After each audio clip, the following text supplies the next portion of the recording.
individual, and here about a month ago, Fayette County had to go to the Twin Cities.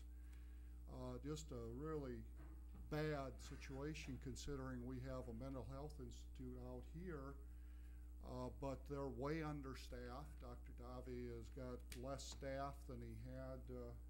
He's down, what did he say, 15 or 20 staff members? In fact, they don't even have enough staff. When they get a violent individual out there, they've been calling the police department and the sheriff's office to actually come out to help them to control the individuals that they have in their custody.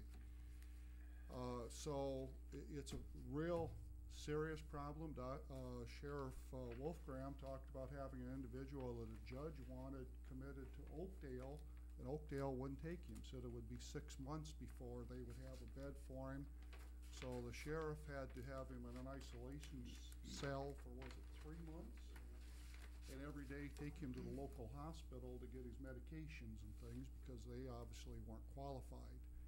So we are seeing a lot of calls, both the sheriff's department and the police department, and I guess what we're trying to figure out are two things. Is one, I guess if we can somehow encourage our state government to get their act together and finally get the whole mental health issue taken care of.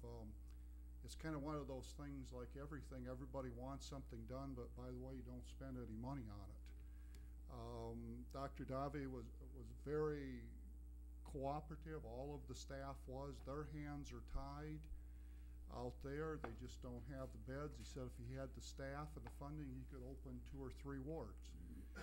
One of the problems that they're seeing is that private hospitals got into the whole mental health treatment issue thinking they're going to make some money, and they're not making any money. So what's happening is a lot of private hospitals are now getting out of the business so that there's less and less beds available, which makes it all the harder to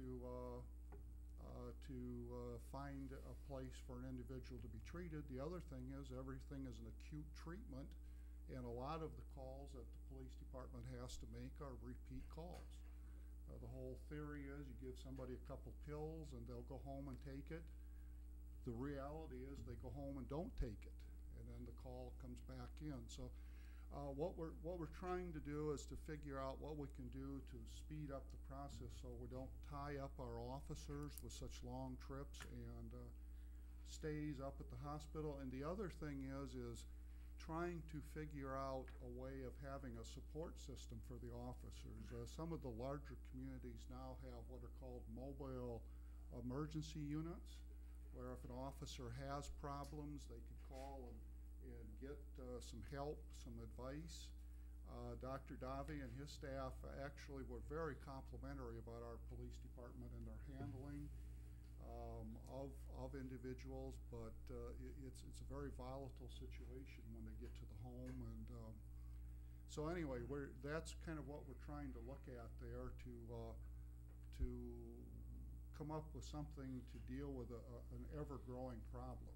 And one of the scary things that Dr. Davy pointed out, and I might not have the numbers exactly right, but I think he said there's like 140, so 220 in the state, but of those 220, 60 psychologists and psychiatrists located within 3 counties, which leaves 160 recruited for the remainder of the state.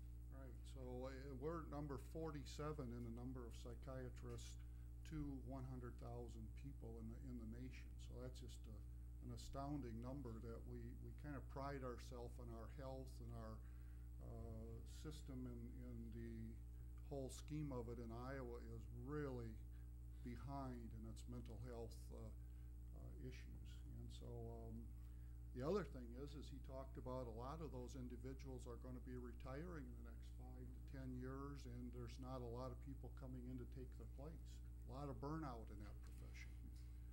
And so the other thing, we wanted to get the county involved a little bit because they do contract with Abbey Center, and Abbey Center does do some mobile crisis units down in Lynn County, whether they'd have the staffing or whatever. But again, we're probably going to be coming back to the council and we're going to have to spend a little bit of money. So I hope we don't approach it like the state does and say, you need to do this, but don't ask us for any money. So anyway, that's my 5 cents worth. We'll get back to you after we meet in May.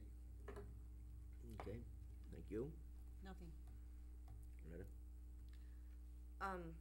I noticed that the middle of our little furrows down the main street aren't taken care of. Is there a reason why they're still there? We were waiting to see if the storm was gonna be night and around that, instead of just sending the guys out twice, to send them out once, they'll be gone one night this week. I don't think we should wait. I mean, it should have been taken care of before another storm would have come in, I think. Well, I we mean, we have a talked- lot of complaints from people trying to get from one turning lane to another turning lane and getting out of a parking lot or driveway. Yeah, we talked about that last Friday, and we did decide to wait for that because we had two storms that we sandwiched together like that, and cleaning it up once and living with the furrows for a couple extra days. But sounds like this next storm we might get only 1 to 3 inches, so it might not be too much more. But yeah, we did talk about that on Friday and decided not to take that out. Just try to do them all in one shot. I'd really prefer seeing them gone in a day or two after the storm. Yeah.